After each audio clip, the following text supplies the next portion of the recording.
दोस्तों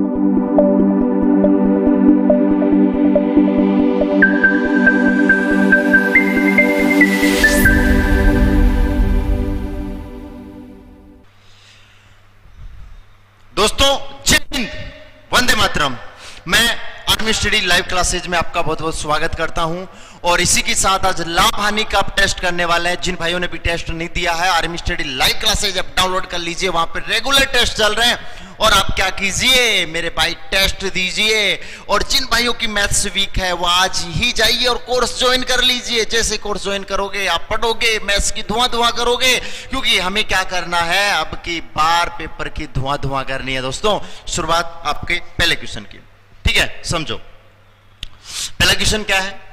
पहला क्वेश्चन है 20 वस्तुओं को बेचने पर 5 वस्तुओं के विक्रय मूल्य के बराबर हानि होती है तो हानि प्रतिशत ज्ञात कीजिए।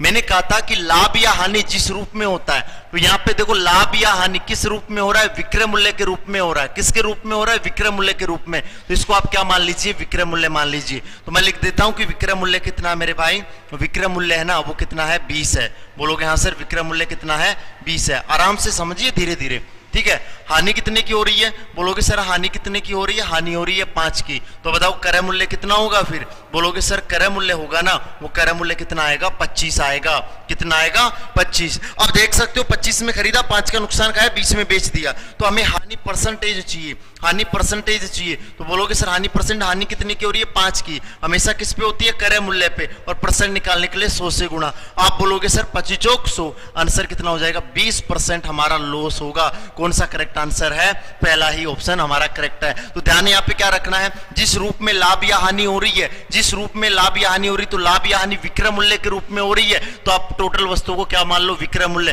तो विक्रय मूल्य 20 मान लिया, हानि कितने की हो रही है? 5 की। तो क्रय मूल्य कितना आएगा? 25। आप हानि परसेंट आसानी से क्या कर सकते हो मेरे भाई? निकाल सकते हो। आगे चलते हैं, दूसरा क्वेश्चन। दूसरा क्वेश्चन आपका ये है, चलो कीजिए, जल्दी से जल्दी कीजिए। उम्मीद करता हूं सबका एकदम सटीक आंसर आने वाला है, सटीक आंसर आने वाला है। बिल्कुल बिल्कुल, आपने तो धुआं धुआं कर दी इस क्वेश्चन की। देखिए सबसे पहले यहां पे क्या लिखा हुआ मेरे भाई? यहां पे लाभ लिखा हुआ। क्या लिखा हुआ मेरे भाई? यहां पे है लाभ। बोलोगे हाँ सर लाभ लिखना है यहाँ पे क्या लिखना है? लाभ। ठीक है, अब सुनना, आप बोलोगे कि सर मैं क्रय मूल्य कितना मान लेता हूं। बोलो सर क्रय मूल्य है ना 100 रुपए मान लो। क्रय मूल्य कितना मान लो? बोलो सर 100 रुपए मान लो। ठीक है, तो विक्रय मूल्य कितना मान हो जाएगा? फिर विक्रय मूल्य, तो मैंने कहा था लाभ है तो जोड़ दो, लाभ है तो इसमें जोड़ दो। तो लाभ है तो 100 में 200 जोड़ोगे तो कितना हो जाएगा सर? 300 हो जाएगा। इनका क्या बताना? अनुपात बताना। तो अनुपात बताना मेरे भाई, तो 2 0 से 2 0 कट गई। तो आप बोलोगे सर आंसर कितना आएगा? 1:3 हमारा करेक्ट आंसर हो जाएगा। बिल्कुल, आपने तो क्वेश्चन की क्या कर दी मेरे भाई? धुआं धुआं कर दी। अगला क्वेश्चन आपकी स्क्रीन पे आ रहा है, जल्दी से जल्दी कीजिए भाई। हाँ बिल्कुल बिल्कुल, मुझे पता है आप पूरी तरह से एकदम तैयार हो पेपर देने के लिए। और अब की बार हमें क्या करना है? सिलेक्शन पाना और भारत मां की सेवा करनी है। इधर देखो, एक वस्तु को 960 रुपए में 20% की हानि होती है। तो मैंने कहा था जब भी हानि होती है ना तो माइनस करके लिख दो। तो माइनस करके लिखा तो कितना आ गया? 80%। तो मैं तो कह रहा हूं 80% में बेचूंगा। पर्सन कह रहा नहीं रे पगला गए हो क्या? कितने में बेचोगे? 960 में बेचोगे। तो मेरे भाई एक बराबर निकालेंगे तो क्या आएगा? बोलोगे सर भाग दे देंगे। क्या करेंगे? भाग दे देंगे। बोलोगे हाँ सर 960 बटा कितना आ जाएगा? 80। मुझे क्या चाहिए?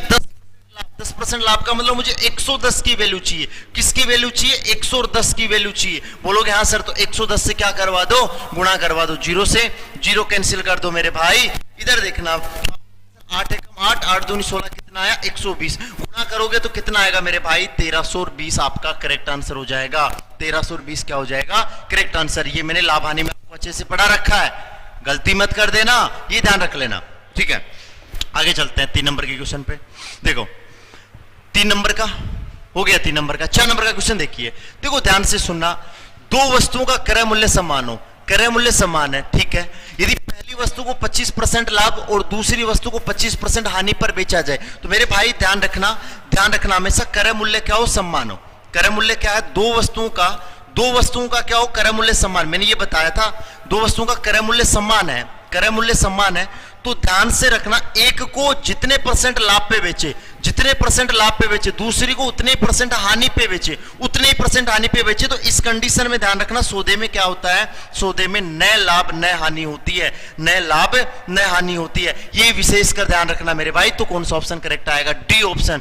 क्रय मूल्य, ध्यान से सुनना, यदि दो वस्तुओं का क्रय मूल्य समान है, एक को जितने परसेंट लाभ पे बेच रहे दूसरी को उतने ही परसेंट हानि पे बेच रहे हैं, तो इस कंडीशन में मैंने आपको पढ़ाया था कि क्या होता है, नए लाभ नए हानि होती है। बोलोगे हाँ सर। अगले क्वेश्चन पे चलिए। अगला क्वेश्चन क्या है, अगला क्वेश्चन ध्यान से सुनना। दो वस्तुओं का विक्रय मूल्य समान है, दो वस्तुओं का क्या है, विक्रय मूल्य समान है। यदि पहली वस्तु को 11% लाभ और दूसरी को 11% हानि पर बेचा जाए, सौदे में क्या होगा। तो मैंने कहा था कि ये अब की बार क्या बोला, अब की बार विक्रय मूल्य बोला है, अब की बार क्या बोला मेरे भाई, विक्रय मूल्य बोला है। तो विक्रय मूल्य बोला है, जितने परसेंट लाभ पे बेच रहा है उतनी परसेंट हानि पे बेच रहा है। तो आप बोलोगे सर इसके लिए आपने बताया था x²/100। मैंने कहा था x²/100 सदैव क्या होती है, सदैव हानि होती है। सदैव क्या होती है, हानि होती है। आप बोलोगे हाँ सर, सदैव हानि होती है। तो आप बोलोगे हाँ। तो 11 का कितना दे रखा है, बोलोगे सर यहाँ पे 11 दे रखा है, तो 11 का स्क्वायर बटा कितना आ जाएगा 100। तो आप बोलोगे सर 11 का स्क्वायर कितना होता है 121/100। आप बोलोगे सर कितना आंसर आ जाएगा, 1.21% की क्या होगी, हानि होगी। आप बोलोगे सर कौन सा ऑप्शन करेक्ट हो जाएगा, पहला ऑप्शन हमारा करेक्ट हो जाएगा। ध्यान रखना, ये गड़बड़ मत कर देना। क्रय मूल्य समान हो तो उस कंडीशन में नए लाभ नए हानि, और विक्रय मूल्य समान होना उस कंडीशन में क्या आएगा, x²/100 सदैव क्या होगी, हानि होगी। ये मैंने पढ़ा रखा आपको। बोलोगे हाँ सर। अगला क्वेश्चन देखो, आप बोलोगे हाँ सर। अगला क्वेश्चन आपकी स्क्रीन पे, एक वस्तु को 110% लाभ पर बेचा जाता है, यदि उसे 220 रुपए अधिक में बेचा जाए तो 20% का लाभ होता है। तो क्रय मूल्य ज्ञात कीजिए, ये आपको दे रखा है। आप बोलोगे हाँ सर। तो मैं क्रय मूल्य कितना मान लेता हूं, बोलो सर क्रय मूल्य आप 100 रुपए मान लो, 100 मान लिया। पहले मैं कितने पे बेच रहा हूं, 20%, 10% लाभ, मतलब कितना आ जाएगा 110। बोलोगे सर फिर कितने पे बेच रहे हो, 20% लाभ, कितने पे बेच रहे हो 120 में।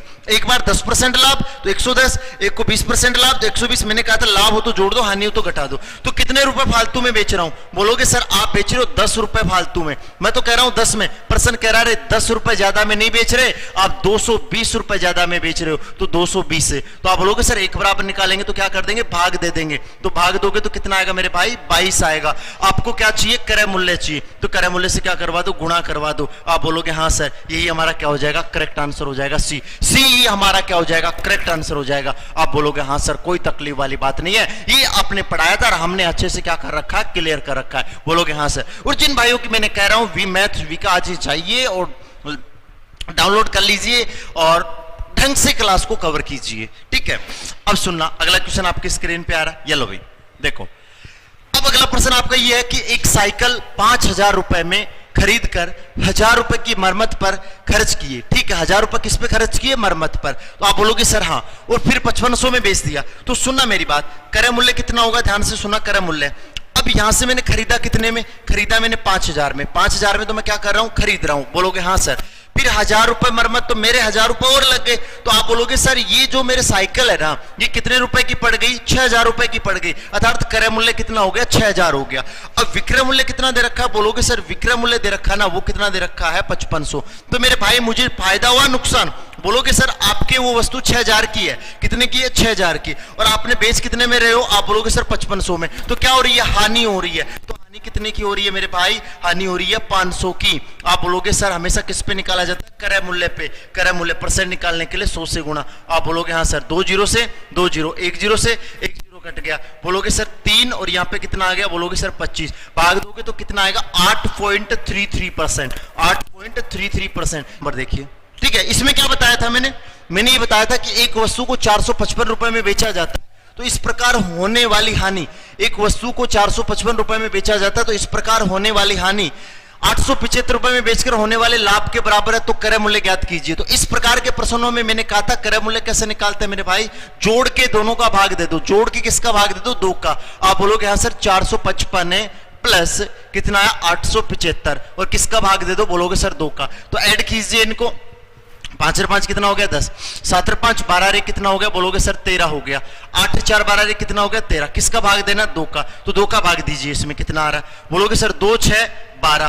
फिर 1 बच गया, 2 6 12, 2 पंजे 10। तो आप बोलोगे कि सर आंसर कौन सा आने वाला है? पहला ही हमारा ऑप्शन करेक्ट आंसर है। कभी भी ध्यान रखना, लाभ या हानि प्रतिशत बराबर है, कभी भी ध्यान रखना लाभ या हानि प्रतिशत बराबर है तो क्या करता है, क्रय मूल्य निकालने के लिए दोनों को जोड़कर किसका भाग दे देते हैं? 2 का भाग दे देते हैं। रट्टा मार लेना, एग्जाम की दृष्टि से इंपोर्टेंट पर्सन है ये आपके आर्मी के लिए, ध्यान रखना। अगला क्वेश्चन देखिए, 9वां नंबर क्वेश्चन। 9वां नंबर क्वेश्चन है, किसी वस्तु का क्रय मूल्य विक्रय मूल्य का 75% है तो लाभ या लाभ प्रतिशत ज्ञात कीजिए। बोलोगे हाँ सर, देखना ध्यान से देखना। अब की बार किसका दे रखा है? बोलोगे सर मैंने आपको एक चीज बताई थी क्या, कि जिसके नीचे का लगा हुआ, देखो परसेंटेज को हटाओगे, परसेंटेज को हटाओगे तो नीचे क्या लगेगा? 100। आप बोलोगे हाँ सर परसेंटेज को हटाएंगे तो नीचे क्या लगेगा? 100। तो मैंने लिखा क्रय मूल्य, मैंने लिखा क्रय मूल्य और क्या लिखा? विक्रय मूल्य। तो मैंने कहा था जिसके साथ का लगा हुआ, जिसके साथ का लगा हो, तो का किसके साथ लगा हो? विक्रय मूल्य। तो विक्रय मूल्य कौन सा होगा? नीचे वाला होगा। बोलोगे हाँ सर विक्रय मूल्य नीचे, बचा हुआ कौन सा हो जाएगा? ऊपर वाला हो जाएगा। बोलोगे हाँ सर। तो ये याद हो तो मैंने परसेंटेज में भी पढ़ाया था, लाभानी में भी पढ़ाया था कि यदि जिसके साथ का लगा हुआ हो, का लगा हुआ हो, उसका कौन सा पार्ट होता है? नीचे वाला पार्ट होता है, बचे हुए का ऊपर वाला पार्ट होता है। बोलोगे हाँ सर। अब यहां से वो देखो, आप बोलोगे सर आपने खरीदा कितने में? 75 में। बेचा कितने में? 100 में। तो मेरे भाई कितने का फायदा हुआ? 25 का फायदा हुआ। किस पे? 75 पे। परसेंट निकालने के लिए 100 से गुणा। जैसे आप सोल्व करोगे 25 75, कितना आंसर आने वाला है? 33 सही 1/3% आपका क्या हो जाएगा? करेक्ट आंसर हो जाएगा। आप बोलोगे हाँ सर, बिल्कुल कोई दिक्कत वाली बात नहीं है, बिल्कुल बिल्कुल ठीक है। इधर देखो, आगे चलते हैं।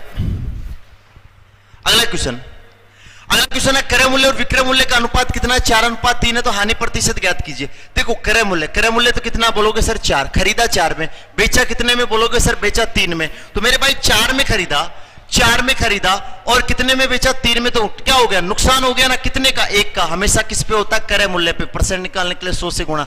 तो कितना आंसर आया मेरे भाई? 25% का क्या हो गया? लॉस हो गया। 25% का क्या हो गया? लॉस हो गया। बोलोगे हाँ सर, कोई तकलीफ वाली बात यहाँ पे नहीं है। बिल्कुल आप पेपर का धुआं धुआं कर रहे हो, मान गए, वाह मान गए, बिल्कुल। चलो आगे चलते हैं। कमेंट तो मैं नहीं पढ़ पाऊंगा, क्यों? क्योंकि फिर पर्सन सोल्व नहीं होंगे। मैं चाहता हूं आपकी टाइम की बचत करो, इसलिए हम कमेंट नहीं पढ़ पाते हैं। आप क्या करो, जल्दी से जल्दी जवाब दे दिया करो, ठीक है। अगला क्वेश्चन देखो, किसी वस्तु को 1250 रुपए में बेचने पर 50% का लाभ होता है। तो मैंने कहा था जब भी लाभ हो तो आप क्रय मूल्य कितना मान लीजिए? बोलोगे सर क्रय मूल्य 100 मान लेंगे। तो 50% लाभ हो रहा तो कितने में बेचूंगा? 150 में बेचूंगा। लेकिन पर्सन कह रहा पगला गए हो क्या? 150 में नहीं बेचना, कितने में बेचना है? 1200 में बेचना है। तो एक बराबर निकालो। बोलोगे सर 1200 बटे कितना आ जाएगा? 150, और टोटल निकालने के लिए 100 से गुणा। आप बोलोगे सर 0 से 0 15 120। तो आंसर कितना आने वाला मेरे भाई? 800 आपका करेक्ट आंसर आने वाला है। 800 आपका क्या आने वाला? Correct answer. बिल्कुल बिल्कुल ठीक है, बिल्कुल सही है आप सभी का। आगे चलते हैं, अगला क्वेश्चन करते हैं, ध्यान से सुनना। ये लो, कि एक वस्तु का क्रय मूल्य 400 है। क्रय मूल्य कितना है? 400 है। विक्रय मूल्य कितना है? 600 है। तो लाभ प्रतिशत ज्ञात कीजिए। बहुत ही आसान प्रश्न है। 400 में खरीदा, 600 में बेचा, तो कितने का फायदा हुआ? बोलोगे सर 200 का फायदा हुआ। किस पे? 400 पे। परसेंट निकालने के लिए 100 से गुणा। तो बोलोगे सर 2 0 से 2 0, 4 पंजे 20। आप बोलोगे सर कितना आंसर आने वाला? 50% आपका क्या आने वाला? करेक्ट आंसर आने वाला। बिल्कुल मेरे भाई, ठीक है। आगे चले, ये तो बहुत आसान प्रश्न था। अगला क्वेश्चन देखो, इस प्रकार के क्वेश्चन ऑप्शन से, ये आपको मैं बाद में HW दे देता हूं, ये समझ लो, ठीक है। बोलोगे हाँ। आप बोलोगे सर 1/4 को प्रतिशत में बदलिए। तो अनुपात में कभी भी ध्यान रखना, 1:4 है तो आप इसको क्या लिख सकते हो? 1/4 लिख सकते हो। और कभी भी भिन्न को प्रतिशत में बदलना हो तो 100 से गुणा करते हैं। तो बोलोगे सर आंसर कितना आएगा? 25%। तो 25% दिस हमारा करेक्ट आंसर हो जाएगा। बोलोगे हाँ सर। अब इसके बाद में देखना, यहां से सबसे पहले ये क्वेश्चन देखो, बेईमान दुकानदार का। ये प्रश्न आपसे पेपर में पूछा जा सकता है, ध्यान से सुनना कैसे करते हैं। एक बेईमान दुकानदार सामान को 20% हानि पर बेचने का दावा करता है। मतलब इधर तो लिख लो क्रय मूल्य, इधर तो क्या लिख लो? क्रय, इधर क्या लिख लो? विक्रय मूल्य। ध्यान से सुनना, गड़बड़ मत कर देना। आप बोलोगे सर 20% हानि, मतलब 100 रुपए की वस्तु थी, उसको कितने में बेचेगा? 80 में बेचेगा। बोलोगे हाँ सर। 1 केजी के स्थान पर 800 ग्राम, मतलब 1 केजी मतलब 1000 ग्राम मांगता हो, 1000 ग्राम मांगता है और देता कितना है? 800। तो मेरे भाई कम तो किस में लिखना है? कम तो आपको सीपी में लिखना, क्रय मूल्य में लिखना। कम तो लिख दो क्रय मूल्य में, और ज्यादा किस में लिख दो? विक्रय मूल्य में। बोलोगे हाँ सर। इसको क्या करवा दो? गुणा करवा दो। तो बोलोगे सर गुणा करवाने से पहले कैंसिल भी तो कर सकते हैं ना। कर सकते हो मेरे भाई, कोई तकलीफ नहीं, कैंसिल कर दो। देखो 1 0 से 1 0, आप बोलोगे सर 2 0 से 2 0 कैंसिल हो गई, बोलोगे हाँ सर। आप बोलोगे सर यहाँ पे क्या आ गया, इधर तो कितना आ गया 80 और इधर भी कितना आ गया 80। आप बोलोगे सर 80 में खरीदा 80 में बेचा, 80 में खरीदा 80 में बेचा, नो प्रॉफिट नो लॉस। इसमें ध्यान रखना, इस प्रकार का प्रश्न आ जाए तो क्या करता है, देखो 100 में खरीदा 80 में बेचा और 1000 ग्राम की जगह कितना देता 800 ग्राम, तो कम तो किस में लिखना है, कम तो लिखना क्रय मूल्य में, कम तो किस में लिखना क्रय मूल्य में, और ज्यादा किस में लिखना है, ज्यादा लिखना मेरे भाई विक्रय मूल्य में। ये सिर्फ किस में करना है, वजन में करना है। किस में करना मेरे भाई, ये वजन में करना है। आप बोलोगे हाँ सर। अब देखो लास्ट का क्वेश्चन आपकी स्क्रीन पे आ रहा है, ये लो, ये आपका क्या है HW, ये आपका क्या है HW। आपको क्या करना है, आपको ये देखना है कि 15, ये कितने क्वेश्चन करवाए मैंने 15, तो 15 में से आपके कितने सही है, कितने गलत है और कितने स्किप किए, ये कमेंट करोगे। और इसी के साथ आपको कमेंट में क्या लिखना है, जय हिंद वंदे मातरम। ठीक है मेरे भाई, इस कंडीशन में आपको करना है। तो मैं उम्मीद कर रहा हूं आप अच्छे से पढ़ रहे होंगे, अच्छे से मेहनत कर रहे होंगे, जी से मेहनत कर रहे होंगे। क्यों, क्योंकि पेपर की करनी है धुआं धुआं। और जिन्होंने अभी भी टेस्ट नहीं दे रहे वो आज ही डाउनलोड कीजिए और टेस्ट दीजिए जाके और अपनी रैंक का पता कीजिए। और जिन भाइयों की मैथ्स वीक है आज ही जाइए, मैथ स्पेशल का बैच चल रहा है भाई आपके लिए बिल्कुल ही कम फीस में, तो आज ही जाइए ज्वाइन कीजिए और अच्छे से मेहनत कीजिए मेरे भाई। वंदे मातरम।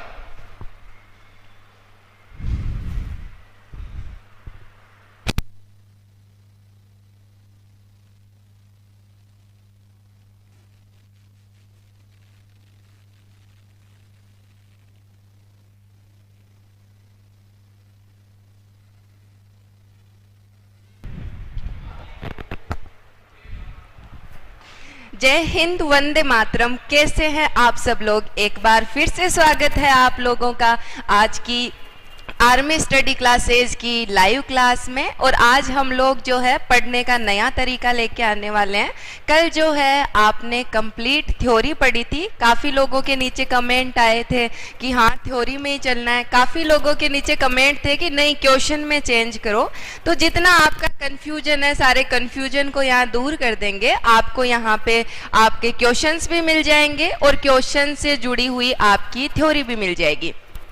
तो जिनको सिर्फ क्वेश्चन करने हैं उनको यहाँ पे आंसर करने हैं, और जो लोग यहाँ पे थ्योरी पढ़ना चाहते हैं वो जो भी थ्योरी में क्वेश्चन के साथ साइड में अटैच करूँ उस थ्योरी को आप अपनी कॉपी में नोट्स की तरह लिख लें। तो ये दोनों टाइप के लोगों के लिए है, क्योंकि आपकी 50% वोटिंग इधर गई, 50% आपकी क्वेश्चन में गई, तो कोई एक चीज पॉसिबल नहीं है। तो अगर आपको आज की क्लास अच्छी लगे तो आपको लाइक करना है, नीचे कमेंट बॉक्स में आपको कमेंट करना है, चैनल को सब्सक्राइब करना है। तो आज की क्लास की शुरुआत फर्स्ट क्वेश्चन से करते हैं। कंप्लीट जो आज के आपके क्वेश्चन हैं वो ब्लड से हैं, यानी रक्त से हैं। अगर मैं आपको कहूं तो यहाँ से क्वेश्चन कम आते हैं, बट जो आते हैं वो क्वेश्चन फिक्स है, उनके बारे में भी आज की क्लास में आपको बताएंगे। तो पहले क्वेश्चन का आपको आंसर करना है। अब तक तो आपका आंसर आ चुका है, तो चलो इसको हम लोग थोड़ा सा समझ लेते हैं। देखो क्वेश्चन क्या है, रक्त शुद्ध होता है। हमसे पूछा गया है कि रक्त शुद्ध कहाँ पे होता है। अब बहुत सारे स्टूडेंट ऐसे हैं जिन्होंने अच्छा खासा पढ़ रखा है, तो उन स्टूडेंट को पता है कि भाई कहाँ पे शुद्ध होता है। लेकिन कुछ स्टूडेंट ऐसे हैं जिनकी साइंस वीक है, साइंस वीक नहीं है तो उनकी बायो वीक है, तो उनके लिए इस क्वेश्चन को थोड़ा सा हम लोग समझ के करते हैं। देखो एक चीज तो सभी को पता होगी कि भाई रक्त पाया जाता है। अब इसमें मैं ऐसा नहीं कह सकती कि आपको नहीं पता होगा, आपको सोचना है। नहीं, हमें पता है कि हमें रक्त पाया जाता है, और हमें साथ में एक और संरचना पाई जाती है। क्या पाई जाती है? हृदय। हृदय क्यों पाया जाता है वो सुनिएगा। जो हमारा रक्त है ना वो लगातार क्या करते रहता है? बहते रहता है। अब सोचो हमने एक पाइप है, सीधी पाइप है, उसमें कोई प्रेशर नहीं है, थोड़ा सा हमने उसमें पानी डाल दिया तो पानी उस पाइप में चलेगा नहीं। कब तक नहीं चलेगा? जब तक पीछे से बहुत सारा उस पर क्या नहीं लग रहा हो, दाब नहीं लग रहा हो। तो सेम काम कौन करता है? आपका हृदय। ये क्या करता है? रक्त पे दाब लगाता है। उस दाब की मदद से जो आपका रक्त है वो क्या करता है? शरीर के सारे भागों तक पहुंचता है। किसकी मदद से? रक्त वाहिनियों की मदद से। रक्त वाहिनियों में कौन रहता है? आपका रक्त रहता है।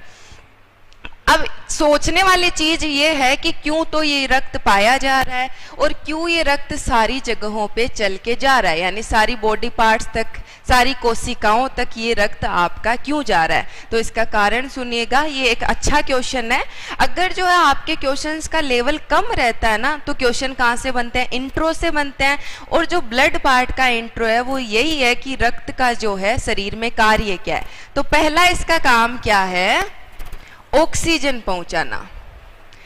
ये तो सुना हुआ है, ऑक्सीजन नहीं मिलेगी तो जिंदा नहीं रहेंगे, प्लांट्स लगाओ ऑक्सीजन मिलेगी हम लोग जिंदा रहेंगे। तो ऑक्सीजन के बिना हम जिंदा नहीं रह सकते। लेकिन ऑक्सीजन हम लोग इनहेल करते हैं फेफड़ों से या फिर फेफड़ों से अंदर लेते हैं, सारे पार्ट्स तक कैसे पहुंचेगी? रक्त पहुंचाएगा। दूसरा काम, खाना खा लिया, सारी कोशिकाओं तक खाना कैसे पहुंचेगा? आपका रक्त पहुंचाएगा। जो भी विटामिन प्रोटीन हम लोग खाते रहते हैं ना, वो सारी जगहों पे कैसे पहुंचेगा? उसको कौन पहुंचाएगा? रक्त पहुंचाएगा। तो पहला काम क्या है इसका?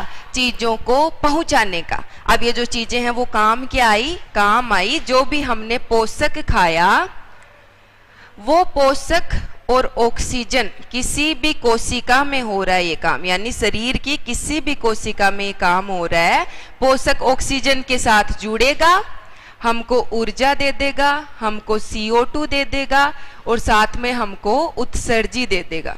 उत्सर्जी में कौन आ गया आपका? यूरिया मान लो, ये आ गया उत्सर्जी।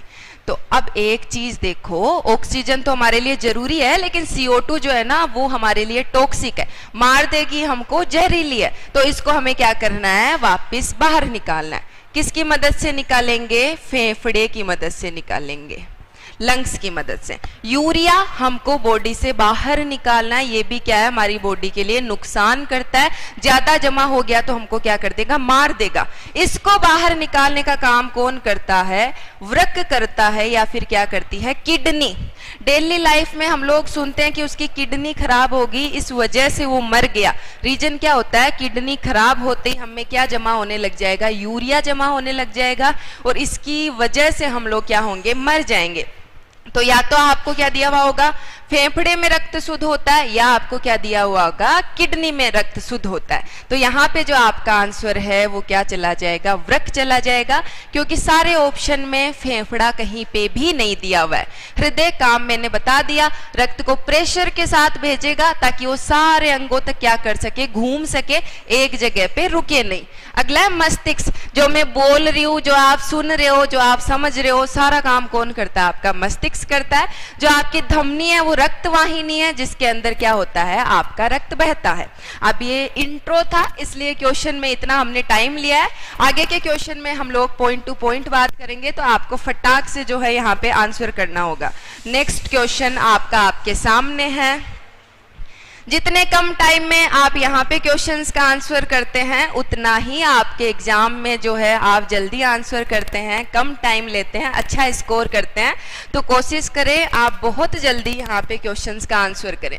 आरबीसी का जीवन काल कितना होता है?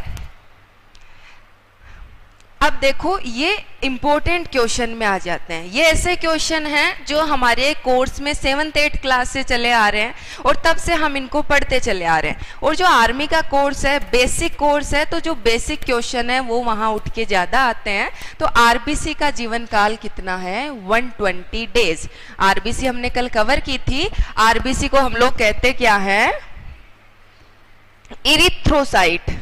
इरिथ्रो किसको बताता है? इसके लाल कलर को बताता है। और इसका जीवन काल कितना हो गया? 120 दिन हो गया। अगला हमसे क्या पता पूछ ले डब्ल्यूबीसी के लिए। डब्ल्यूबीसी को हम लोग कहते हैं ल्यूकोसाइट। श्वेत रक्त कोशिका मेरा बताया हुआ है, ल्यूकोसाइट बता देती हूँ। ल्यूको का मतलब ये रंगहीन होती है, या फिर आप ऐसा कह लो व्हाइट इसका कलर होता है, इसमें वर्णक नहीं पाया जाता। जैसे वहां पे क्या है लाल रंग के लिए? हीमोग्लोबिन। यहाँ पे हीमोग्लोबिन नहीं है, तो ल्यूकोसाइट कह दिया। ये कितने दिन जिंदा रहेगी? 13 से 20 दिन। कुछ जगहों पे आपको मिल जाएगा 5 से 6 दिन। अब दिमाग कहाँ पे चलाना है हमको? दिमाग चलाना है, क्वेश्चन में दोनों साथ में नहीं दिए हुए होंगे। इनमें से जो भी देखने को मिल गया हमें क्वेश्चन में, उसे हम लोग क्या कर देंगे? राइट कर देंगे। साथ में तो आपको नहीं मिलेंगे क्योंकि ये कंट्रोवर्सी होती है, तो ऐसी चीजें आपको साथ में देखने को नहीं मिलती है। नेक्स्ट आपके कौन आ गई? प्लेटलेट। 2 से 4 दिन, इसको हमने बिंबाणु कहा था, साथ में इसको क्या कहते हैं? थ्रोम्बोसाइट कहते हैं। सिर्फ आरबीसी पढ़ा था, तो जिन स्टूडेंट्स को नोट्स बनाने हैं ना, उनको डब्ल्यूबीसी और प्लेटलेट अलग से लिखना है और साथ में उनका जीवन काल करके, ये जो इनका जीवन काल है उसको लिख लेना है। बाकी की चीजें आगे के क्वेश्चंस में कवर हो जाएंगी। फिलहाल के लिए नेक्स्ट क्वेश्चन हम लोग देख लेते हैं। बाकी कोई भी सही नहीं है। 120 डेज हमने देख लिया है। 120 डेज के बाद में क्या होगा? प्लीहा में, या प्लीहा कल कब्रिस्तान आपको बताया था, उस कब्रिस्तान में जैसे ही बुढ़ी आरबीसी जाएगी, कब्रिस्तान क्या करेगा? उस आरबीसी को नष्ट कर देगा। कहां पे नष्ट हो जाएगी? प्लीहा में। तो आपके क्वेश्चन ये भी बन जाता है, आरबीसी का कब्रिस्तान किसे कहते हैं? आप किसे कहोगे? प्लीहा को कहोगे। आरबीसी इकट्ठी कहां पे होती है? ब्लड बैंक कौन सा होता है? आप क्या कहोगे? प्लीहा को कहोगे। अभी भी नहीं पता था तो आपको ये चीज ऐड करनी है। इतने से बोर्ड में काफी सारे आपके क्वेश्चन हो चुके हैं, सही से सुनना है, उनको ऐड करना है। नेक्स्ट क्वेश्चन आपका आपके सामने है। तब तक के मैं पानी पी लेती हूँ, आप इसका आंसर कीजिए।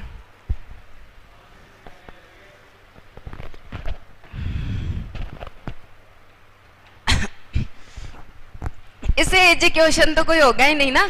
प्रीवियस ईयर आपके आर्मी में पूछा गया क्वेश्चन नहीं है, इतना इजी क्वेश्चन पूछा गया। अगर हमने बेसिकली भी हम लोग सारे क्वेश्चन करके जाते हैं ना जो क्लास में होते हैं, तो भी हमारा पेपर जो है अच्छा ही जाने वाला होता है। आपका क्वेश्चन है, हीमोग्लोबिन पाया जाता है कहाँ पे? पाया जाता है रक्त में। रक्त में कहां पे पाया जाता है? आरबीसी के अंदर पाया जाता है। काम क्या करेगा ये? O2 से बंध जाएगा, पकड़ लेगा O2 को, जबरदस्ती कहेगा चलो, और सारे ऑर्गन्स को ले जाके क्या करेगा? पहुंचा देगा। तो ऑक्सीजन को पकड़ता है, साथ में ही रक्त को और आरबीसी को कौन सा रंग दे देता है? लाल रंग दे देता है। पित्त रस और जो आपका लार है, ये दोनों में पढ़ाऊंगी आपको पाचन में। कहाँ पे काम करते हैं? पाचन प्रक्रिया में काम करते हैं। पसीना जो गर्मी की वजह से, अभी मैं इस तकलीफ से गुजर रही हूँ और अभी गर्मियां हैं, तो आप सब लोगों को पता है क्या होता है? जो लिक्विड स्रावित होता है हमारी स्किन पे, वो क्या है? पसीना है। इसमें क्या क्या होता है? इसमें आपके होता है पानी, इसमें होता है यूरिया, और साथ में इसमें क्या होते हैं? कुछ एंटीबॉडी, और क्या मान लो? नमक।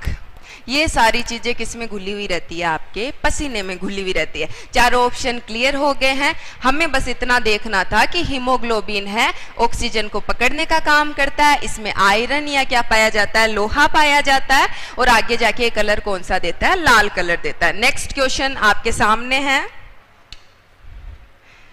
शरीर के सैनिक किसे कहा जाता है? इस क्वेश्चन के साथ थोड़े से और क्वेश्चन हम लोग सोल्व करेंगे, तो आप फटाक से आंसर दे दीजिए। आप भी फ्यूचर में सैनिक बनने जा रहे हैं। मैं आशा करती हूँ कि जितने लोग यहाँ पे लाइव में जुड़े रहते हैं, वो सारे लोग हमारे देश के लिए काम करें और अपना जो ड्रीम गोल है वहां तक जरूर जरूर पहुंचे। अगर आप इसी तरीके से मेहनत करते रहे तो आप जरूर अपने ड्रीम गोल तक पहुंचेंगे। तो तब तक के लिए हमारे क्वेश्चंस को आंसर करते रहिए। इस क्वेश्चन का आंसर हम लोग आर्मी प्रोसेस से ही करेंगे भाई। चलो देख लेते हैं। फर्स्ट ऑप्शन है आरबीसी। काम क्या होता है? O2 का परिवहन। O2 के बिना तो जिंदा नहीं रहेंगे ना, तो ये O2 को सारे अंगों तक क्या करती है? पहुंचाती है। सेकंड हमने क्या लिख दिया? WBC। WBC जो है ना, वो क्या करती है? प्रतिरक्षा का काम करती है। अब हम लोग बोलेंगे नहीं, पर बहुत सारे लोग ऐसे हैं जो अंदर ही अंदर सोच रहे होते हैं कि ये प्रतिरक्षा क्या होती है। तो इसकी थोड़ी सी डेफिनेशन ले लो। प्रतिरक्षा क्या होती है? जैसे अभी वायरस चल रहा है ना, कोरोना, हम कहते हैं कई लोग जिंदा बच गए, हम लोग कहते हैं कई लोग मर गए। तो वो वायरस जो है वो क्या है? बाहर से हमारी बॉडी में जा रहा है। तो ऐसी कोई भी चीज जो शरीर के बाहर से हमारे शरीर में जा रही है और हमें नुकसान पहुंचा रही है, वो क्या कहलाती है? प्रतिजन। प्रतिजन हमेशा क्या करते हैं? नुकसान करते हैं। इनमें क्या क्या आ जाते हैं? बैक्टीरिया मान लो, वायरस मान लो, कोरोना मान लो, ये नुकसान पहुंचाते हैं। लेकिन इतना आसानी से थोड़ी ना नुकसान पहुंचा देंगे। जैसे हमारे देश की सेवा कौन कर रहे हैं? सैनिक लोग कर रहे हैं। वैसे हमारे शरीर के लिए भी क्या पाए जा रहे हैं? सैनिक पाए जा रहे हैं, जिनका काम क्या करना है? इनको नष्ट करना है। ये शरीर के दुश्मन है और इनको हमें क्या करना है? मारना है। मारेंगे कैसे? दो तरीके से हमारे जो है मारने का काम होता है। पहला काम क्या है? हम लोग जो है सैनिकों से शुरुआत करते हैं। पहला काम होता है हम लोग जाएंगे, उनके साथ बैठेंगे, उनको समझाएंगे कि तुम्हारा तो दिमाग खराब हो गया है, ये इतनी जगह जो है हमारे देश की है, इसको छोड़ दो। तो पहला काम हम लोग समझाने का करेंगे। अब कोई समझदार देश है तो वो इसमें क्या करेगा? समझ जाएगा। तो पहला काम आपका क्या हो गया? प्रतिरक्षी स्रावित। अब प्रतिरक्षी क्या होते हैं वो देखो। जैसे मैं आपको एक संरचना से या एक डायग्राम से समझाऊं कि ये बाहर से आया हुआ क्या है? बैक्टीरिया है। क्या है ये? बैक्टीरिया है। और हमारी बॉडी ने इस बैक्टीरिया को क्या कर लिया है? पहचान लिया है कि कोई बाहर से हमारे शरीर में क्या हो गया है? एंटर हो गया है। तो हम अपनी तरफ से क्या भेजेंगे? एक प्रोटीन को भेजेंगे। किसको भेजेंगे? प्रोटीन को। ये प्रोटीन जाके इस बाहर वाले बैक्टीरिया से चिपक जाएगा और इसको क्या नहीं करने देगा? हमारे शरीर का नुकसान नहीं करने देगा। तो ये क्या है? बातचीत वाला तरीका है ना। आराम से उसको समझा रहा है पास में जाके कि तेरे को ये काम नहीं करना है। अब मान लो कि यहाँ पे मान गया कि मैं काम, हाँ ठीक है मैं नहीं करूँगा, मैं जा रहा हूँ, और इसने यहाँ पे काम करना छोड़ दिया। लेकिन कुछ लोग पाकिस्तानी भी होते हैं, थोड़े ढीठे होते हैं, तो वो लोग क्या करेंगे? वो लोग आगे भी अपनी जबरदस्ती दिखाएंगे। उसमें हम लोग क्या कर देंगे? उनका भक्षण कर देंगे, यानी खा जाएंगे।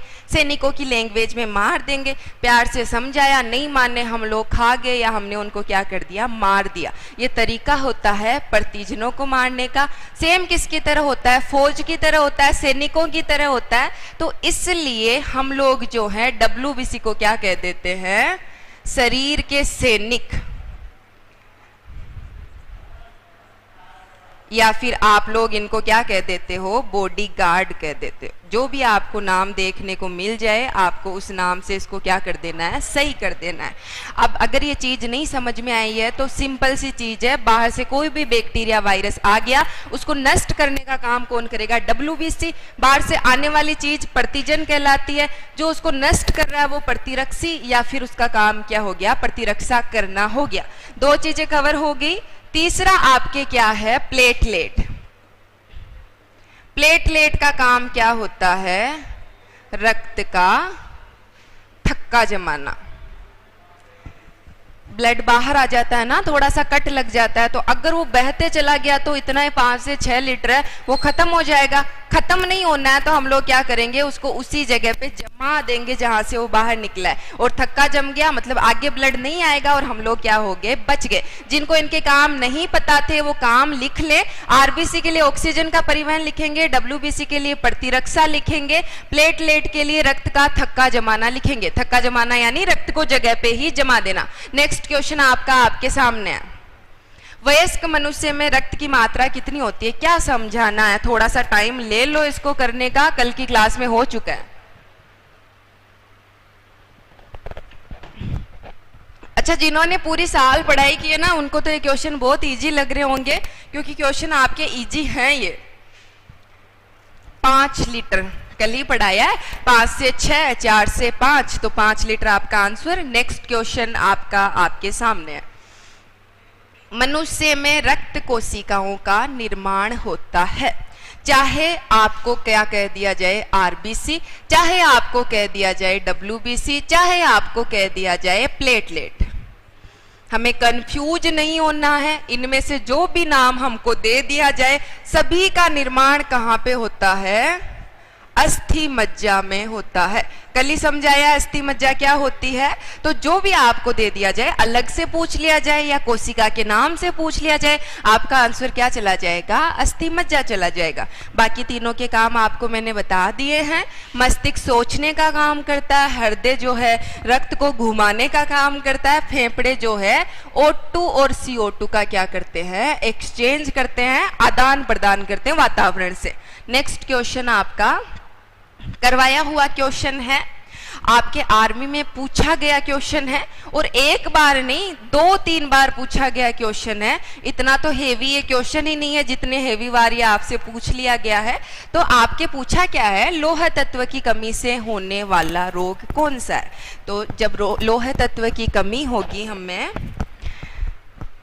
तो क्या नहीं बनेगा, हीमोग्लोबिन, क्योंकि हीमोग्लोबिन जो है बिना लोहे के नहीं बनता है।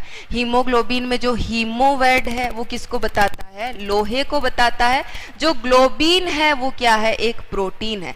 इन दोनों से मिलके क्या बनता है, आपका हीमोग्लोबिन बनता है।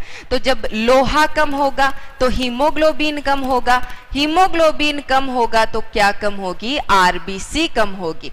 और जब आरबीसी कम होगी तो चक्कर ही चक्कर आएंगे। हम डॉक्टर के पास जाएंगे, बहुत चक्कर आ रहे हैं, डॉक्टर कहेगा आप में क्या होगी है, खून की कमी होगी है। फिर आपको पालक मेथी सब कुछ बता दिया जाएगा, जो भी हरा भरा सामान आपके पास में है कि उसको खाओ, और आप में क्या हो जाएगी, जो रक्त की है पूर्ति हो जाएगी। तो लोह तत्व की कमी से क्या होता है, एनीमिया होता है, यानी आरबीसी की क्या आ जाती है, आप में कमी आ जाती है। कल की क्लास में ये आपको समझाया हुआ क्वेश्चन है। तो अब ये क्वेश्चन आपके यहाँ पे एक बार फिर से समझा दिया गया है। अगले बाकी चीजें देख लीजिए।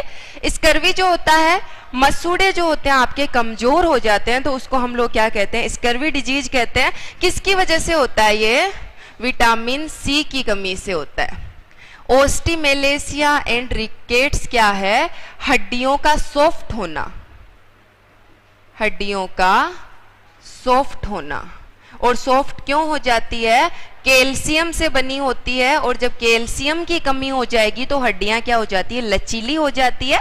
उसको हमने क्या कर दिया, नाम दे दिया। तो सारे डिजीज आपने मेरे को बता दिया है। अच्छा, कई लोग कहेंगे जब दोनों में हड्डियां सॉफ्ट हो रही है तो नाम अलग अलग क्यों है। ओस्टिमेलेसिया वयस्क के लिए यूज होगा, रिकेट्स जो है वो बच्चों के लिए यूज होगा। तो जो साथ में नोट्स अलग से बनाते हैं क्वेश्चन के साथ में वो ऐड करें। रिकेट्स बच्चों में है, ओस्टिमेलेसिया कहाँ पे है, वयस्क में। अगला क्वेश्चन करवाया हुआ क्वेश्चन है आपको 7.4, इसका आंसर हो जाएगा। कल ही की क्लास में हुआ है, इजी क्वेश्चन है बट अच्छा क्वेश्चन है, क्योंकि ये आपके इंट्रो में आ जाता है, जो ब्लड चैप्टर है उसका, और जो भी इंट्रो का क्वेश्चन है वो आपके लिए इंपॉर्टेंट है। तो नेक्स्ट क्वेश्चन यहाँ पे हम लोग देख लेते हैं।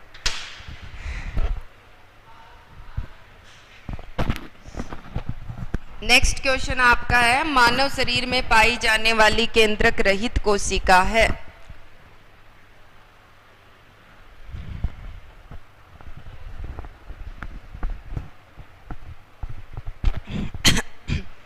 कल ही की क्लास में हुआ है। जिनको नहीं पता पेशी कोशिका कौन सी होती है, तो जो हमारे डोले सोले होते हैं वो सारी कोशिकाएं कौन सी होती है, पेशी कोशिकाएं होती है। यानी पेशी हमारे पूरे शरीर में पाई जाती है, हड्डियों से जुड़ी हुई होती है, चलने फिरने में मदद करती है, आजकल एब्स बनाने में भी मदद करती है। तो ये हमारी बॉडी को क्या देती है, स्ट्रेंथ देती है, यानी एक ताकत देती है आराम से चलने फिरने की। पेशियां कमजोर होगी तो हम भी क्या करेंगे, थोड़ा कमजोर फील करेंगे, उतनी एनर्जी से काम नहीं कर सकते। तो पेशियां स्ट्रेंथ देने का काम करती है, या फिर आप कह लो ताकत देने का काम करती है, चलने फिरने में मदद करती है। तंत्रिका क्या होती है, यहाँ पे किसी ने, मैंने खुद को ही हाथ लगा लिया तो भी मेरे मस्तिष्क को पता चल रहा है कि हाँ यहाँ पे मैंने अंगुली का यूज किया है या फिर मैंने खुद को टच किया है। तो वो सूचना जो है मस्तिष्क तक कौन पहुंचा रहा है, तंत्रिका कोशिका पहुंचा रही है। इसका काम क्या होता है, सूचना का आदान प्रदान करना। अब ये भी इंट्रो क्वेश्चन है तो आपको साथ में लिखना है सूचना का आदान प्रदान, ठीक है। लाल रक्त कोशिका, हाँ मैंने आपको कल ही की क्लास में बताया था कि इनमें केंद्रक नहीं पाया जाता है, तो आपको याद रखना है। अगर आपको लाल रक्त कोशिका नहीं दिया हुआ हो तो आपके जो बिंबाणु है उनमें भी क्या नहीं पाया जाता है, केंद्रक नहीं पाया जाता है। इन दोनों में से कोई भी आपके ऑप्शन में हो सकता है, लेकिन इतना हमारा कोर्स है नहीं, तो हमें सिर्फ क्या याद रखना है, हमें आरबीसी याद रखना है। ठीक है, अगला क्वेश्चन क्या है, सभी कोशिकाओं में केंद्रक उपस्थित होता है? नहीं, सभी में नहीं होता, आरबीसी में नहीं होता ना, तो आरबीसी इसका अपवाद हो गया, तो आपके आरबीसी में केंद्रक नहीं है। नेक्स्ट क्वेश्चन, ये कल की क्लास में वैसे हो चुका था। आरबीसी का आकार होता है, ये आपकी कल की क्लास में नहीं हुआ, तो मैं आपको बता देती हूँ। आरबीसी के आकार से जुड़े हुए कई क्वेश्चन बनते हैं, हालांकि यहाँ से कभी क्वेश्चन बना नहीं है। देखो, क्वेश्चन बेसिक से बनते हैं, जैसे आपको पीएच पूछ ली गई है, जैसे आपको एनीमिया पूछ लिया गया है, जैसे आपको आरबीसी में कौन सा तत्व है पूछ लिया गया है, जैसे आपको हीमोग्लोबिन कहाँ पे पाया जाता है पूछ लिया गया है। लेकिन कई बार अगले का दिमाग घूम जाए तो वो ऐसे क्वेश्चन भी आपसे पूछ लेता है। आरबीसी का जो आकार होता है वो कितना होता है, 7.5 माइक्रोमीटर। ये तो एक क्वेश्चन है जो आपसे सीधा सीधा पूछेगा कि मानव में आरबीसी का आकार, आप लोग क्या कहोगे, 7.5 माइक्रोमीटर कहोगे। लेकिन इसके अलावा आपसे कई चीजें पूछ ली जाती है। सबसे बड़ी आरबीसी, फिर आपसे पूछा जाता है सबसे छोटी आरबीसी, ये आपके क्वेश्चन बनते हैं। अब सबसे बड़ी आरबीसी देखो किसमें पाई जाती है, सबसे बड़ी आरबीसी आपके पाई जाती है एम्फीबिया में। कहाँ पे पाई जाती है, एम्फीबिया। एम्फीबिया जिनको नहीं पता है, इनको हम लोग उभयचर कहते हैं। और उभयचर क्या होते हैं, जो एक जगह के नहीं होते। मेंढक की मर्जी, चाहे तो तालाब में रहे, चाहे अपने घर के पास आके टर टर करे, तो या तो वो तालाब में रहेगा यानी पानी में, या फिर वो कहाँ रहेगा, पानी के बाहर, एक जगह पे नहीं रहेगा। ऐसा नहीं कि या तो सिर्फ जमीन पे रहेगा या तो सिर्फ पानी में रहेगा। इन दोनों जगहों पे जो रहने वाले जीव होते हैं ना, तो दो जगहों पे विचरण कर रहे हैं। तो उभय का मतलब क्या होता है, दो, चर का मतलब घूमना। तो ऐसे जितने भी जीव हैं वो सारे किस में आते हैं, उभयचर में आते हैं। और इनकी जो आरबीसी होती है उसका साइज बहुत ज्यादा बड़ा होता है हमसे, और कितना होता है, 75 माइक्रोमीटर। याद नहीं रखना है, सिर्फ एम्फीबिया और उभयचर आपको याद रखना है, ये मैंने सिर्फ आपको बताया। सबसे छोटी किसमें पाई जाती है, कस्तूरी मृग में। कस्तूरी मृग क्या है, एक स्तनधारी है। इसकी आरबीसी 2.5 माइक्रोमीटर की होती है। और कस्तूरी मृग जो है, इसको आपको अगर पता हो तो इसकी तस्करी की जाती है, आपके स्मेल की वजह से इसके साथ ऐसा होता है। तो अब इसमें जो है आपको सिर्फ इतना याद रखना है कि जो आपकी आरबीसी है उसकी साइज क्या होती है, बहुत ज्यादा छोटी होती है। अब देखो, सबसे बड़ी आरबीसी तो आपके उभयचर में है, लेकिन क्वेश्चन बन गया कि स्तनधारी में सबसे बड़ी आरबीसी किस में पाई जाती है। स्तनधारी तो पता ही होगा ना, जिनमें भी स्तन पाए जाते हैं, गाय भैंसे, हम खुद, वो सब क्या है, स्तनधारी। तो उभयचर मेंढक में ऐसा नहीं होता, स्तन नहीं पाए जाते। तो अगर हमसे स्तनधारी की सबसे बड़ी आरबीसी पूछ लिया तो किस में बताओगे, आप लोग बताओगे हाथी में, 11 माइक्रोमीटर। ये तीनों डाटा याद नहीं रखने हैं, सिर्फ मैंने बताए हैं। इनके जो नाम हैं वो जरूर आपको याद रखने हैं, और इसका जो साइज है वो आपको याद रखना है। WBC बड़ा अनियमित आकार होता है, यानी बड़ी होती है और अनियमित होती है, ऐसे ऐसे ऐसे आकार वाली। और इसका आकार 10 से 13 माइक्रोमीटर मैंने एवरेज में बताया है, कई 20 माइक्रोमीटर तक भी ये पहुंच जाती है। और प्लेटलेट आपकी 2 से 3 माइक्रोमीटर की होती है। अब आपसे ये क्वेश्चन है कि तीनों का साइज देखो मानव में, और फिर आपको ये बताना है कि सबसे छोटी कोशिका कौन सी है, रक्त वाली, और सबसे बड़ी कोशिका कौन सी है। डाटा आपके सामने है, आपको सिर्फ आंसर करना है और आपको याद रखना है सबसे छोटी कौन सी है, सबसे बड़ी कौन सी है। ये एक्स्ट्रा क्वेश्चन है जो मैं आपको क्वेश्चंस के साथ बता रही हूँ। नेक्स्ट क्वेश्चन हम लोग यहाँ पे देखेंगे, रक्त में सबसे कम मात्रा में पाई जाने वाली कोशिका है। चलो आंसर कर दो फटाफट, अच्छा क्वेश्चन है ये।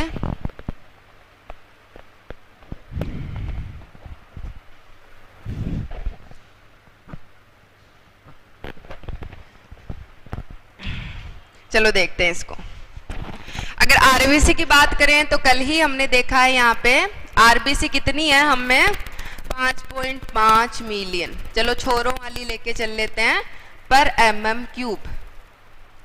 WBC की हम लोग बात करें तो ये कितनी है हमें 6000 से 8000 पर mm³। प्लेटलेट की हम लोग यहाँ पे बात करें 1.2 से 1.5 लाख पर mm³। तीनों के डाटा मैंने लिख दिए हैं, आपको डाटा पढ़ने हैं, आपको चीजों को क्या करना है, याद करना है। एक अलग से डाटा हम लोग यहाँ पे यूज करते थे हैं आरबीसी रेशियो WBC। जहाँ पे 600 आरबीसी होगी वहां पे एक ही क्या होगी, WBC होगी। इनकी संख्या में ये क्या है, इतना बड़ा फर्क है। आंसर आपको इसमें से टिप टिपा के कर देना है। नेक्स्ट क्वेश्चन आपका आपके सामने है। अच्छा, नेक्स्ट क्वेश्चन के चलते चलते ये आप फटाक से हमें हैशटैग जय हिंद कर देना है ताकि जो हौसला है वो बना रहे। अगर क्वेश्चन टफ लग रहे हैं और ज्यादा गलत हो रहे तो हमें डबल बार हैशटैग जय हिंद करना है ताकि हम लोग अच्छे से पढ़े और जो है हमारे क्वेश्चन है वो आगे से सही होने लग जाए। एक दिन में तो क्या पता सही हो ना हो, लेकिन धीरे धीरे हमारे क्वेश्चन सही हो जाए। और उन लोगों के लिए जो थ्योरी पढ़ना चाहते हैं, इस साइड वाली जो मैं थ्योरी लिख रही हूँ ना, इसको अपनी कॉपी में नोट्स के रूप में लिख लो ताकि आगे के जो क्वेश्चन है आप लोग इजीली वहां पे सोल्व कर सको। आपका क्वेश्चन क्या है, रक्त का थक्का जमाने में सहायक विटामिन है। अच्छा, इसको एक्सप्लेन मैं बाद में करूंगी, एक बार आंसर आपको बता देती हूँ। आपको याद रखना है विटामिन के किसमें मदद करता है, रक्त का थक्का जमाने में मदद करता है। लेकिन हमने तो प्लेटलेट पढ़ा ना, तो उस चीज को एक्सप्लेन हमको करना पड़ेगा। एक्सप्लेन कहां से करेंगे हम लोग, आगे वाले क्वेश्चन से। पहले हम लोग क्या पढ़ेंगे, प्लाज्मा पढ़ेंगे। प्लाज्मा से क्वेश्चन क्या बनता है, रक्त में सबसे ज्यादा मात्रा में पाई जाने वाली चीज आप लोग क्या कहोगे, प्लाज्मा। कितना पाया जाता है, 55%। लेकिन इस प्लाज्मा में क्या क्या पाया जाता है वो हमको यहाँ पे देखना है।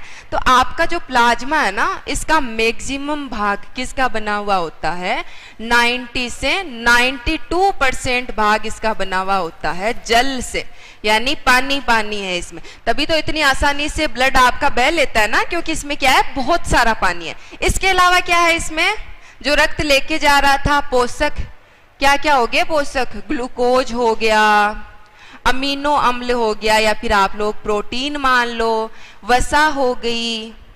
इसके अलावा जो नमक हमने खाया उसको कैसे भूल गए, नमक हो गया इसमें। इसके अलावा इसमें काफी सारे आयन हो गए, कैल्शियम हो गया, आयरन हो गया, मैग्नीशियम मान लो। ये सारी चीजें आपके कितनी होती है, 1%।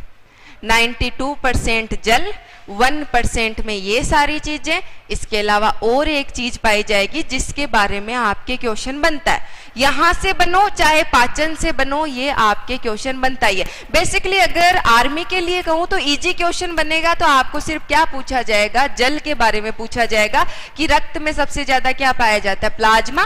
प्लाज्मा ऑप्शन में नहीं है तो आप लोग क्या कह दोगे कि जल पाया जाता है। लेकिन उसके अलावा क्वेश्चन बन गया ना, तो क्या बनेगा, प्लाज्मा का जो रंग होता है ना वो कैसा होता है, हल्का पीला। और ये हल्का पीला जहां पे भी रंग है वहां पे क्या है, वर्णक है। वर्णक कौन सा है, बिलीरुबिन। तो इसको याद रखना है, प्लाज्मा को रंग कौन सा वर्णक देता है, बिलीरुबिन। नहीं याद रहता, हल्का पीला याद रख लेता है अपने को, ठीक है ना। 92% हो गया, 1% हो गया, बच्चा क्या यहाँ पे 7%। 7% यहाँ पे क्या है, प्रोटीन है। बहुत सारे प्रोटीन हैं, अलग अलग टाइप के प्रोटीन हैं। अब इनमें से जो हमारी एग्जाम में 2 ही प्रोटीन हमसे पूछे जाते हैं, और वो 2 प्रोटीन कौन से होते हैं वो मैं आपको बता देती हूँ। आपसे एग्जाम में पूछा जाता है प्रोथ्रोम्बिन,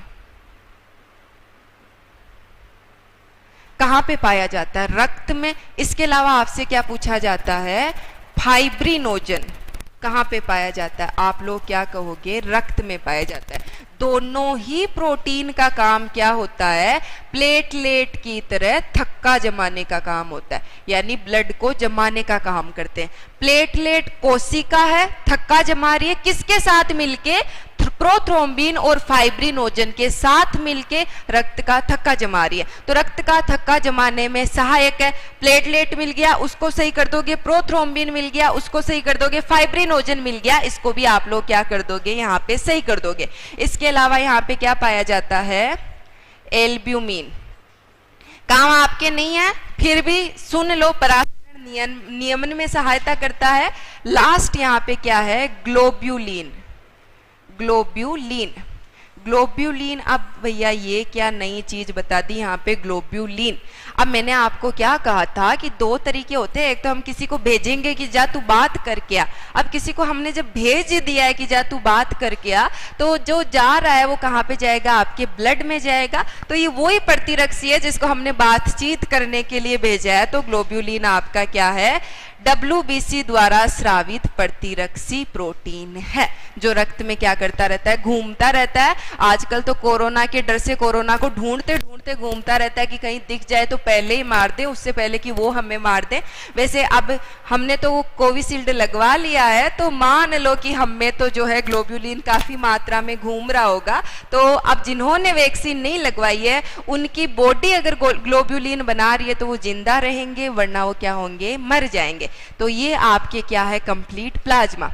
इस क्वेश्चन को क्या क्वेश्चन बनेंगे यहां से देखो, दो तो ये चीजें इंपॉर्टेंट है, इजी है, लेकिन यहाँ से क्या बनते हैं, क्वेश्चन बनते हैं। और मोस्टली क्वेश्चन इजी जगहों से बनते हैं, तो थक्का जमाने वाला क्वेश्चन ही बनेगा। एक आपको पता होना चाहिए कि जल जो है वो क्या है, सबसे ज्यादा मात्रा में यहाँ पे पाया जा रहा है। आपको कलर पता होना चाहिए। अब पीछे वाला क्वेश्चन देखते हैं। जो आपका थक्का जम रहा है ना, वो थक्का किसकी मदद से जम रहा है, एक तो उसमें आ गई प्लेटलेट, उसके अलावा प्रोथ्रोम्बिन जो हमने अभी अभी पढ़ा है, प्रोटीन है। उसके अलावा फाइब्रिनोजन इसमें क्या करेगा, हेल्प करेगा, प्रोटीन है। इनकी सबकी क्या होती है ना, बड़ी बड़ी संरचना होती है जो आपस में उलझ के क्या कर लेगी, जाल बना लेगी। और जाल बनाने से ऊपर जब जाल बन गया तो ब्लड क्या नहीं कर पाएगा, बाहर नहीं निकल पाएगा। लेकिन ये सारी चीजें ढंग से काम करेगी कब, जब हमारी बॉडी के पास क्या होगा, विटामिन के होगा, और साथ में क्या होगा, कैल्शियम होगा। याद रखने वाली चीज, थक्का जमाने में सहायक तत्व है, कौन सा कहोगे, कैल्शियम, कौन सा कहोगे, विटामिन के। विटामिन ई आपका जो है ब्यूटी विटामिन है, कोलाजन प्रोडक्शन को बढ़ाता है, बंध्यता को दूर करता है। विटामिन सी जो है आपकी बॉडी में अगेन ये जो है कोलाजन प्रोडक्शन में हेल्प करता है। कमी होगी तो क्या हो जाएगी, आपके मसूड़ों में स्कर्वी रोग हो जाएगा। विटामिन डी कैल्शियम के अवशोषण में क्या करता है, सहायता करता है। जिनको नहीं पता था लिख लो, विटामिन पढ़ेंगे तो और बता देंगे आपको। दो क्वेश्चन और बचे हैं, इजी इजी क्वेश्चन होंगे। सीरम क्या होता है भाई, सीरम क्या है, जब आप प्लाज्मा से थक्का कारक को हटा दोगे तो उसको हम लोग क्या कहेंगे, सीरम कहेंगे। रटने वाली चीज है, एक डेफिनेशन है जो आपके बेसिक क्लासेस से ऐड करते हुए है। तो अगर याद रहती है तो ठीक है, वरना ये कोई इतना इंपॉर्टेंट क्वेश्चन नहीं है। आपको सिर्फ ये याद रखना है कि प्लाज्मा में पानी था, फिर 1% पोषक थे, फिर उसके बाद एल्ब्यूमिन, ग्लोब्यूलिन था। ये तो सब एक तरफ रखेंगे और थक्का वालों को एक तरफ रखेंगे, तो क्या बन जाएगा, सीरम बन जाएगा। लास्ट क्वेश्चन, रक्त के कार्य हैं। ऑक्सीजन का परिवहन हाँ करता है, पोषक पदार्थ का परिवहन हाँ करता है, आवश्यक हार्मोन का परिवहन। हार्मोन क्या होते हैं, ऐसे आपकी बॉडी में स्रावित पदार्थ हैं जो बॉडी के कार्यों पे कंट्रोल करते हैं। जब हार्मोन पढ़ाऊंगी तो बता दूंगी, लेकिन हार्मोन भी एक जगह से दूसरी जगह पे किसकी मदद से जाते हैं, रक्त की मदद से जाते हैं। तो सारे काम कौन कर रहा है, रक्त कर रहा है। आंसर क्या आ जाएगा, उपयुक्त सभी आ जाएगा। अब थोड़ा सा एक्स्ट्रा देख लेते हैं। एक आपके कमेंट में डाउट आया था कि मायोग्लोबिन क्या होता है और उसमें कौन सी धातु होती है। तो भैया एक इस चीज को समझ लो कि आपका जो हीमोग्लोबिन होता है ना, वो भी आयरन और प्रोटीन से बनी हुई संरचना है। लेकिन आप देखो ये इतनी ज्यादा बड़ी संरचना है ना, यानी बहुत सारे ऑक्सीजन को क्या कर सकता है, ऐड कर सकता है। वही मायोग्लोबिन की हम लोग बात करें, ये भी आयरन और प्रोटीन से ही बनी हुई संरचना है, लेकिन छोटी संरचना है, यानी ये अपने साथ कम ऑक्सीजन को लेके जाएगा। और पाया कहाँ पे जाता है, मायोग्लोबिन हमारी पेशियों में पाया जाता है और हमारे हृदय की दीवारों में या हृदय की पेशियों में पाया जाता है। ये बस एक ऐसा है, पाया जा रहा है तो एक्स्ट्रा ऑक्सीजन को वहां तक लेके जाने का क्या कर देगा, काम कर देगा। कभी भी रक्त में नहीं पाया जाएगा, ये हमेशा कहाँ पे पाया जाएगा, आपकी पेशियों में पाया जाएगा। तो आज के सारे क्वेश्चन कवर हो चुके हैं। लास्ट जो आपके चीज है वो ये देख लो, महान तो हम लोग हैं, लेकिन फिर भी आपसे पूछ लेती हूँ कि हमें हीमोग्लोबिन की अगर हमसे पूछ लिया जाए तो हमें हीमोग्लोबिन कितना पाया जाता है? डेली में काम लेते हैं, मेरे में तो 10 HB ब्लड है, मेरे में तो 12 HB है, मेरे में तो 14 HB है, तो वो HB हम लोग निकाल कैसे रहे हैं, कैसे निकाल रहे हैं वो देख लो। हीमोग्लोबिन हमेशा 100 ml रक्त में मापा जाता है, और किस में मापा जाता है? ग्राम में मापा जाता है। यानी हम में जो लीटर में ब्लड है ना, उसमें से 100 ml में हम लोग क्या करेंगे? HB की मात्रा देखते हैं, और ये HB की मात्रा 100 ml में अगर 14 है तो हम लोग क्या कह देंगे? 14 HB खून है। अगर 12 है तो हम लोग क्या कह देंगे? 12 HB खून है। तो 14 HB किस में पाया जाता है? नर में। 12 HB किस में पाया जाता है? मादा में। ये सिर्फ एक कंफ्यूजन वाला क्वेश्चन है, क्योंकि मैं भी बचपन में ये सोचती थी और बहुत सारे लोग यही सोचते हैं, हम लोग HB को ब्लड ले लेते हैं, फिर ब्लड 5 से 6 लीटर बता दे, तो ये कंफ्यूजन कि अरे हमने तो 14-12 पढ़ा था, ये 5 लीटर कहां से आ गया? तो 14-12 क्या है? हीमोग्लोबिन की मात्रा। लास्ट चीज देख लो आज के चैप्टर की, ब्लड डोनेशन अभी बहुत ज्यादा चल रहा है। ब्लड डोनेशन तो ऐसे है कि कोई भी काम हो जाए, छोटा मोटा ही काम हो जाए, पहले हम लोग ब्लड डोनेट करेंगे और उसके बाद में हम लोग हाँ कि हमने ये काम बहुत अच्छे से किया है। अब हम लोग ये ब्लड डोनेट क्यों कर रहे हैं वो देखो। पहली चीज, ब्लड डोनेट कर रहे हैं, 1 यूनिट खून आप में से निकालेंगे। यूनिट क्या है? यूनिट क्या है आपका? 350 ml खून निकालेंगे, या फिर मैक्सिमम खून कितना निकालेंगे? 450 ml। लेकिन यूनिट में कितना होता है? 350 बेसिकली होता है। हम उसकी मात्रा को क्या कर सकते हैं? बढ़ा सकते हैं। ये क्या है? 1 यूनिट है। इस ब्लड को हमने लिया, हमने क्या कर दिया? अब जब बॉडी से बाहर ब्लड निकलेगा तो वो क्या करने लग जाएगा? जमने लग जाएगा। भाई अब जम गया तो कोई यूज ही नहीं है उसका। हमें इसको क्या नहीं करना है? जमाना नहीं है। नहीं जमाने के लिए इसमें क्या डाला जाता है? थक्का रोधी। और थक्का रोधी में क्या मिलाया जाता है? सिट्रेट। याद रखना है हमको। थक्का रोधी जो है ना, जो सारी चीजें अपने लिखी थी ना, कैल्शियम हो गया, प्रोथ्रोम्बिन हो गया, फाइब्रिनोजन, उनके काम को क्या कर देगा? स्लो कर देगा, और हमारा ब्लड जमेगा नहीं। किसका यूज करते हैं? सिट्रेट का। हम इसको किस टेम्परेचर पे ब्लड बैंक में रखते हैं? तो 2 से 6 डिग्री के बीच में रखा जाता है। किस में रखा जाता है? द्रव्य नाइट्रोजन में रखा जाता है। कितने दिन तक रख सकते हैं? 42 दिन तक। ये कारण है कि हम बार बार ब्लड डोनेट करते हैं। कई तो इस गुस्से में रहते हैं कि कितना ब्लड डोनेट करते हैं, फिर भी ये ब्लड ही ब्लड करते रहते हैं। क्यों? क्योंकि 42 दिन से ज्यादा हम लोग स्टोर नहीं कर सकते, तो हमें बार बार क्या करना पड़ता है? ब्लड डोनेट करना पड़ता है। ये ब्लड के बारे में कुछ आपके एग्जाम्स में आने वाले यहाँ पे क्वेश्चन थे जो मैंने आपको बता दिए हैं। आज की जो क्लास है ब्लड कंप्लीट हो गया है। कल आप एक नया टॉपिक लेके आएंगे। क्वेश्चंस के साथ हम लोग अगेन थ्योरी को कवर करने की कोशिश करेंगे। कुछ लोग कहेंगे कि हमें बोरियत होती है, तो भैया आपने पूरे ईयर पढ़ाई कर रखी है, उन बेचारे बच्चों की भी तो सोचो जो लास्ट में जाके साइंस को उठाते हैं कि अब देख ले। तो इसलिए आपको थ्योरी साथ में करवाई जा रही है। आज के लिए इतना ही। Thank you. जय हिंद, वंदे मातरम।